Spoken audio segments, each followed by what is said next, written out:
Voices from the Air.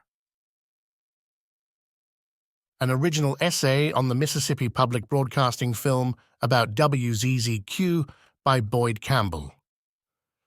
After 45 years, I really thought I could watch MPB's WZZQ movie without dredging up painful ancient memories. It didn't turn out that way. Everybody believes their childhood was either the worst time in history or a sweet spot where everything was perfect. Mine may have been split. The 60s were not a good time to live in Mississippi. Just in the few days around when I was born, one man was assassinated, not murdered, but a political assassination, and an attempted assassination was done on another man just for supporting the first one.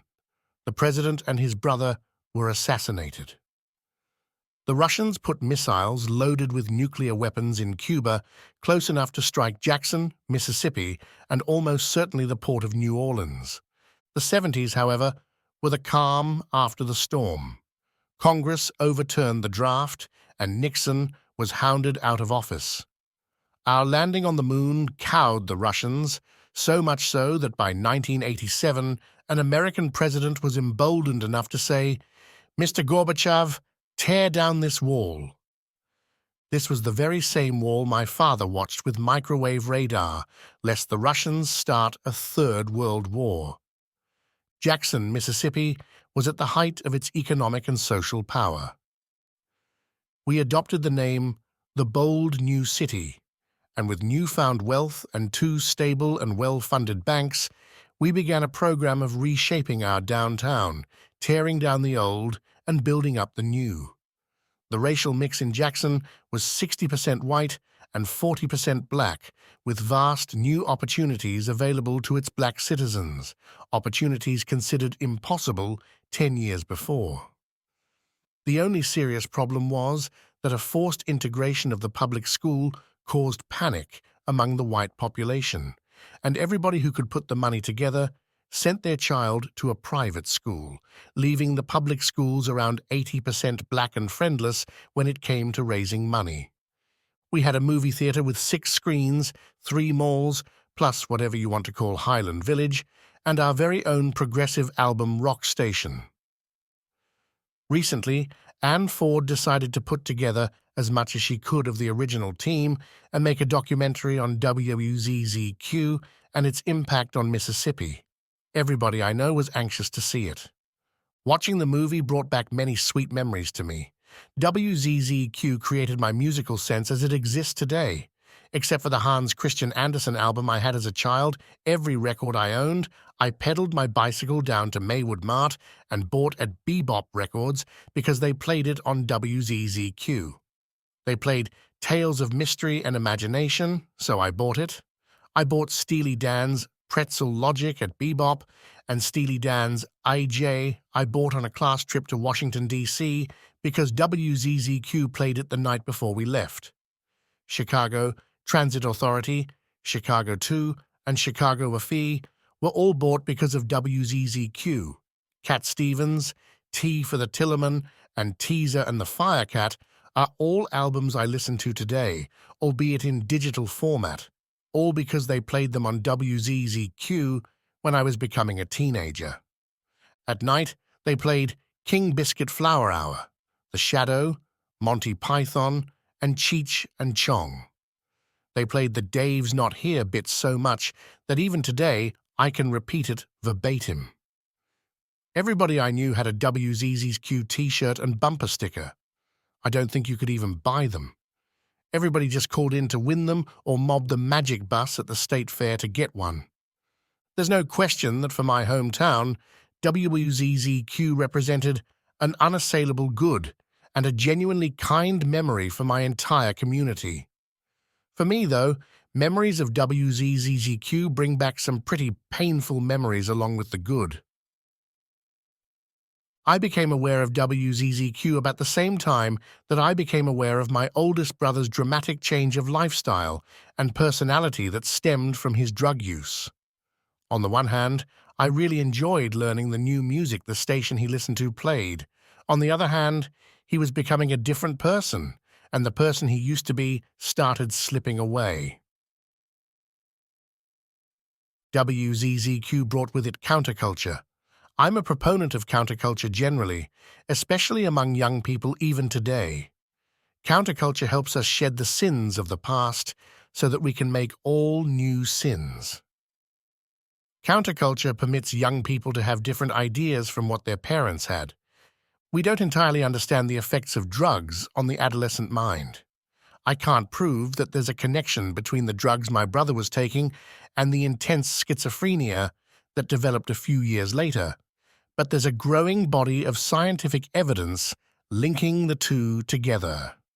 In particular, scientists link the use of cannabis, cocaine, LSD, and amphetamines in adolescence with the early and intense onset of schizophrenia. In the 1970s at Jackson Prep, these drugs were freely available. One of my brother's closest friends nearly died when he tried to eat the wrong red mushroom. He was 16. I can't be hypocritical here. I used all of those drugs myself. I didn't care for coke and amphetamines, but the others I used maybe once a month, sometimes more. My brother and I both had ADHD and dyslexia. Who knows what would have happened if I moved my drug use to an everyday habit like he did? I can't link my chronic depression with my use of cannabis and LSD in high school, but my psychologist and psychiatrist both asked about it, particularly how much I used. Clearly, it didn't happen to everybody. I know plenty of people who got high 3 times a day and are still waiting to turn schizophrenic. I suspect some brain conditions are more likely to make the connection.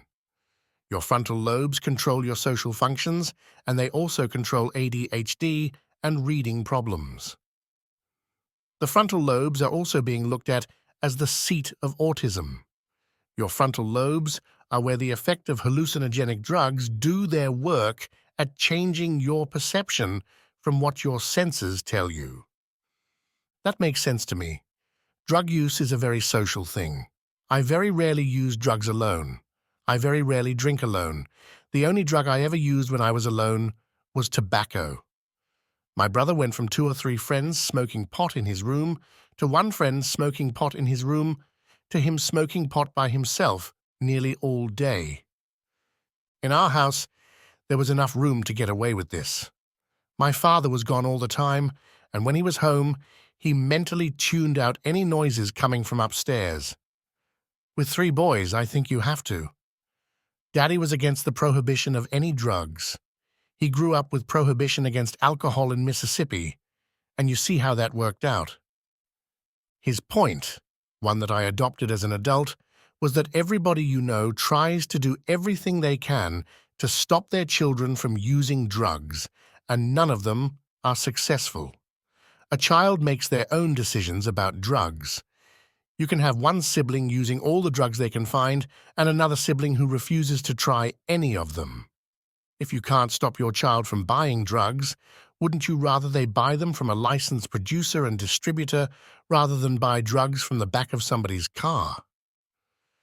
Chief of Police Jim Black believed Wayne Harrison, owner of Bebop Record Shop and DJ at WZZQ, was the source of the drug problem in Jackson, including the LSD my brother and his friends were buying. He could never make a case against Harrison, but he kept a close watch on the record shop and the radio station. He and others in the community would approach Daddy and other management types at Lamar Life to rein in their rogue radio station or get rid of it. Daddy was against the idea of a bunch of ministers clutching their pearls and telling him what to do. So was Bob Heron and others involved with Lamar Life and First National. When you think about how Wayne died, Daddy's point about prohibition becomes pretty clear. The woman with Harrison wasn't killed, but she could have been, and none of it would have happened if there was a legal way for Wayne to buy drugs that night. The prohibition against drugs didn't reduce the number of drugs consumed any more than the millions of gallons of beer consumed in the 40s at Crystal Lake just east of Commerce Street was slowed down by the fact that it was all illegal. I've always of the opinion that if you legalize drugs, some people wouldn't want to do them anymore. Daddy was on the board of Lamar Life, like his father and uncle before him. Lamar Life began as an offshoot of First National Bank until the feds decided to make new regulations that prohibited banks from owning life insurance companies. The board at Lamar Life remained almost the same as the bank board, even after the change. They used to say Capitol Street was the only thing that separated Lamar Life from First National Bank. Between the troubles with the WLBT license and all this counterculture stuff and drugs involving WZZQ, Lamar Life eventually started feeling that they should divest themselves of this division as soon as possible, which they did. I honestly believe what happened with WLBT had more to do with it than anything else, since the TV license made so much more money than the radio license. My brother was diagnosed with schizophrenia during his first year in college. We all noticed a marked change in him before that. He started refusing to socialize with the family, his hygiene went bad, and he began talking to himself. What followed was a painful series of hospitalizations, arrests, incarcerations, and more hospitalizations, all ending with him moving back home. Home where I was. This went on until the day he died 35 years later. Before schizophrenia took over, I loved living one door over from my brother. Once his life became consumed by his illness, living one door over was sometimes terrifying. Not all schizophrenics hear voices. He did, though. He heard them quite often. Sometimes they would tell him pleasant things. Sometimes they would tell him horrible things. Sometimes they made him very afraid. Sometimes they made him very angry. Sometimes they said nothing at all. And he tried to live his life, wondering when it will all start again. Listening to the radio and listening to the voices in your head seem like a similar experience. They're both voices in the air without bodies. They both represent communication, but without a second body present. They both simulate social interaction. It's a simulation, though. You're not interacting with another person, just your own mind. Whatever happens in your frontal lobes that make listening to the radio work, it also makes imaginary voices work.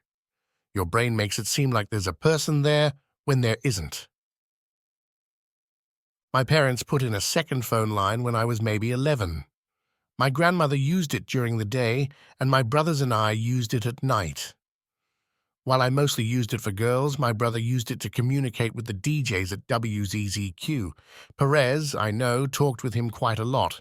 He seemed clued in on what was happening with my brother and was kind to him. Sometimes I could hear my brother shouting at the DJs. Some conflict between what the voices in his head were telling him and what the DJs were doing made him agitated. One night, Daddy got a call from the station manager about my brother's argument with one of the DJs. I don't know that he connected Lamar Life owing the station and Daddy being on the board before the call, but he did afterward. I'd always listened to WZZQ on my brother's stereo through the wall separating our bedrooms. As his illness progressed, it became distressing to hear him ranting at night. For Christmas, I received a Weltron 2001 AM/FM 8-track player. I plastered a WZZQ sticker on the back. It had a headphone jack, so I bought a nice set of stereo headphones from Radio Shack and began wearing that at night, listening to the same station as my brother, but not punctuated by the sounds of his illness. I built an imaginary wall between me and what was happening in my house and mourning the loss of my brother as he was before, in my own way. I never really realized how much I was associating this radio station that I loved with my brother's illness. How much I'd harbored that association in my mind for 40 years. Sitting on the bleachers with my friends at St. Andrew's High School, someone said, "Did you hear what happened to ZZQ?" It went off the air in the middle of the night, and when it began broadcasting again in the morning, it was a country station. While my friends were rending their cloaks and pulling their hair about what they would listen to now, I said, "Good. I'm not going to miss it." Everyone looked at me like I was an alien. I didn't care. Someone asked if I wanted to go to the rally at Riverside Park to bring back WZZQ. I said I had to work out. The end of WZZQ didn't end my brother's struggles or pain. That carried on for another 40 years. In my mind, I conflated the radio station I loved with the loss of someone I loved. What happened to my brother was the first really serious loss I ever had. I struggled to find ways to place and alleviate how it made me feel. You can't blame a radio station, the counterculture, or anything like that for what happened to my brother, but in my mind, they were linked. Watching the movie, I realized they're still linked. Watching Anne Ford's movie was blissfully bittersweet. There were so many wonderful memories and so many faces of people I loved, but the ghosts of my past came with them. I write about my struggles and the struggles in my family because I know other people are dealing with the same thing. There's a video where, on the campaign trail, Joe Biden meets a woman with her young son. He sticks out his hand for a big handshake from the young man, and the mother says, "He may not speak, he stutters." That's when the President of the United States dropped down on one knee to tell this little boy about his own struggles with stuttering and promised him that with time, it would get better. He knows it gets better because he went through it. A lot of people don't care for the job Biden is doing as president. I'm not interested in trying to change anybody's mind about that. What he did with that little boy, though, is important. Tens of thousands of little boys who stutter will see that video and have hope. That's what I'm trying to do. I've been through all these things, but I'm still here.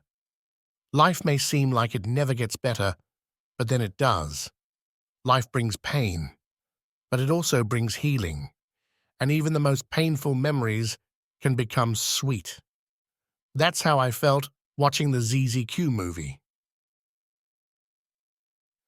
Thank you for reading a Boyd Campbell. This post is public, so feel free to share it. Share.